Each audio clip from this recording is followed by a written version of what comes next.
Hello and welcome to HanaMate. In this video I will show you how I made those quotes. It is so super simple, but I would like to talk a little bit more about junk journaling, how to create pages and the focal point, and how I made these quotes. As you can see, it's just a piece of paper with printed quote, right? However, I want to share some tips. So the quality of the paper doesn't really matter, or the pattern. However, in some cases it can bring color and pattern to the page you're using already. But just do remember that the quotes are pretty small and you are going to cut away quite a lot, right? So I just pick nice quotes that I like, or sayings or encouraging words, and I type them on the computer. I try to pick somewhat old-fashioned lettering, and then I print them out. I do not like using cardstock, meaning thick paper.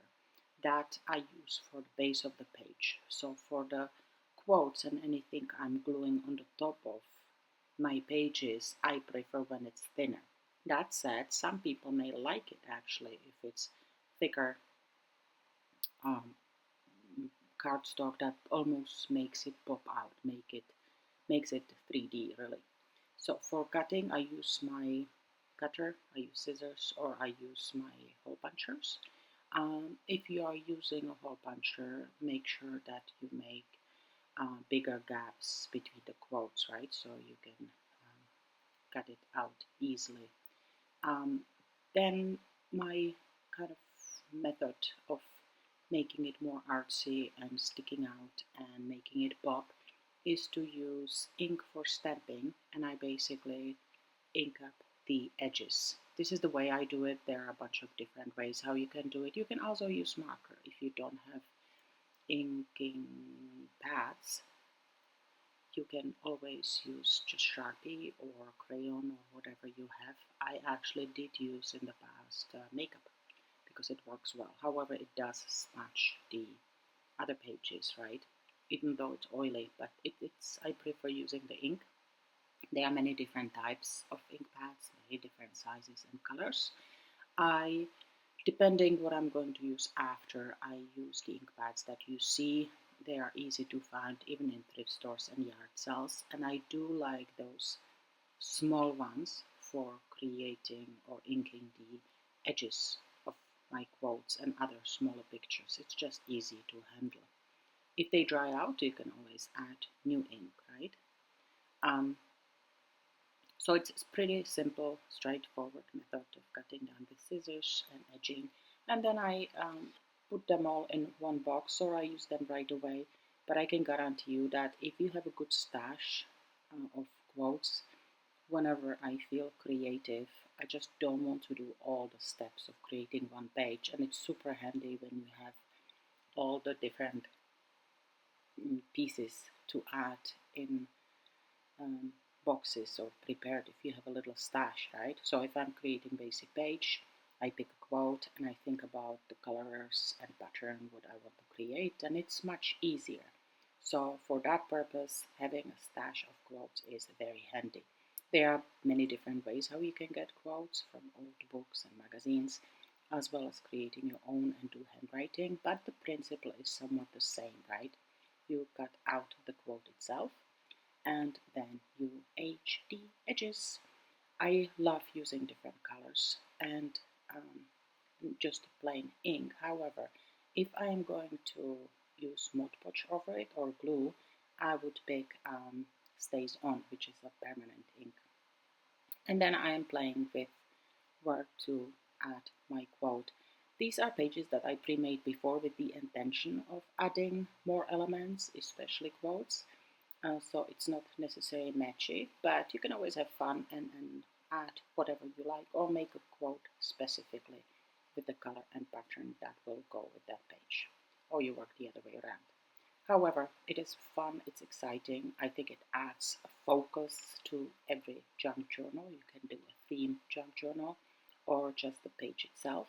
The other idea is to make little inserts for your junk journals, like little cards for pockets, or put them in envelopes. So when the future owner receiver of the junk journal is opening them, playing them, they can pull out the cards and read the quotes on it.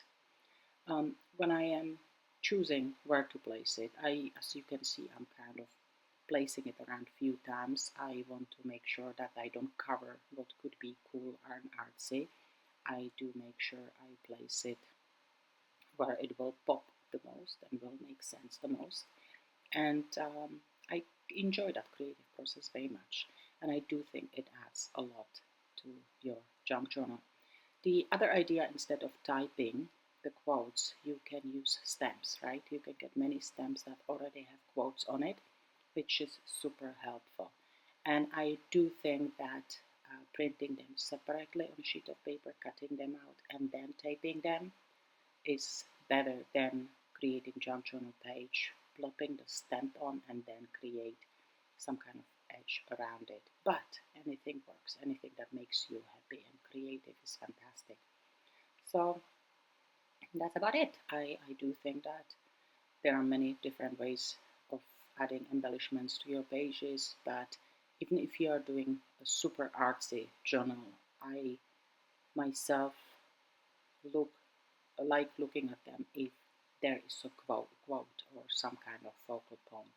I also, my I guess style is somewhat using old-fashioned or natural elements, and I like the words, even if it's just one word of encouragement or wisdom. I think it adds a lot, and is even though I create the journals because I enjoy the process and I'm having fun, I do look at them eventually at some point, and I do love the encouraging words.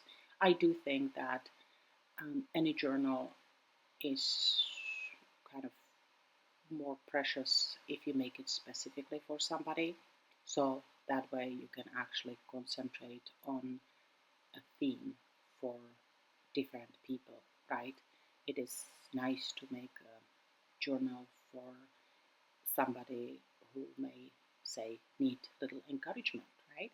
So you make a junk journal and add few encouraging, optimistic, powerful quotes, and you leave it up to them if they want to continue with quotes or writes up if it makes them happy just to open it up, read as it is. Anyhow, there are tons of options. This is just one that I how I like to implement quotes in my junk journals, and I wanted to share it with you. I hope you liked it. If you do like it, you can follow me on Instagram or on Facebook. Thanks for watching, Anamate.